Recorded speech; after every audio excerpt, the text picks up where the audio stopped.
Bueno, ¿qué tal? Vamos a resolver el ejercicio A14, ¿sí? El ejercicio A14 es un ejercicio bastante sencillo, donde lo que nos propone el ejercicio es básicamente un circuito con 3 resistencias y una fuente que tiene la particularidad en este caso de que es una tensión variable con el tiempo, ¿sí? La tensión es 3 coseno de 2t. Nosotros, a los efectos de resolver el problema, nos vamos a dar cuenta que el hecho de que esta fuente de tensión sea una función del tiempo y no sea una constante como estamos acostumbrados hasta el momento de trabajar, no nos va a impactar. ¿Por qué? Porque básicamente lo que tenemos en el circuito son resistencias cuya ley de Ohm, que es la ecuación característica que vincula tensión a corriente, es simplemente una constante multiplicada por la corriente, lo que da igual a la tensión. Es decir, si yo agarro y digo, bueno, la tensión de una resistencia en función del tiempo no va a ser otra cosa más que R, que es una constante por la corriente sobre la resistencia en función del tiempo. Por lo tanto, el hecho de que haya una variación del tiempo, como lo único que está siendo afectado por la ecuación de la resistencia es multiplicar por una constante, no va a modificar la forma de la función del tiempo y por lo tanto no va a haber mucha variabilidad. Entonces tenemos un circuito donde tenemos 3 resistencias y nos piden la tensión en la resistencia en este caso de 3,3K.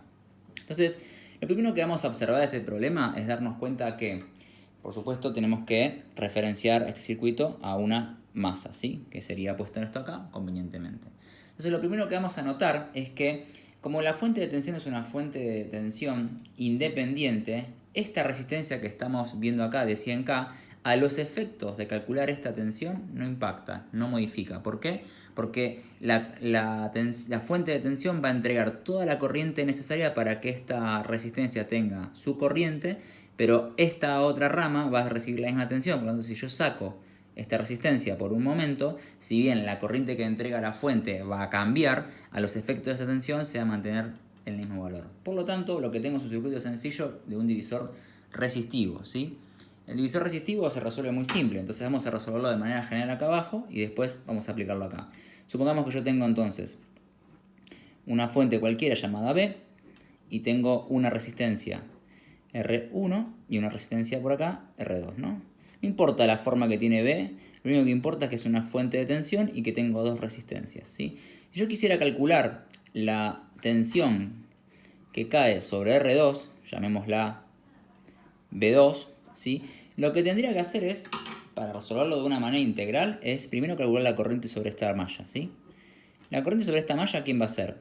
Vamos a llamarla I. Esta corriente I no va a ser otra cosa más que B dividido la suma de las dos resistencias, que es la resistencia total que ve la fuente de tensión. Por lo tanto, esto es B sobre R1 más R2, ¿sí?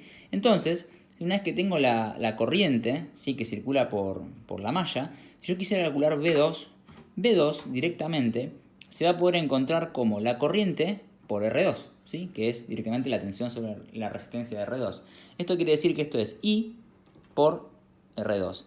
Y como I lo calculamos antes, esto es B por R2 sobre R1 más R2. Y esto que está acá es una fórmula que debemos recordar hasta el final de nuestros días. ¿Por qué? Porque es la fórmula de un divisor de tensión resistivo, ¿sí? Y fíjense qué fácil que es memorizarla. Es la tensión que entra al divisor, o sea, la tensión que está afectando al divisor completo, multiplicada por la resistencia en la cual yo quiero calcular la tensión, dividido la suma de las dos. Es muy fácil de recordar.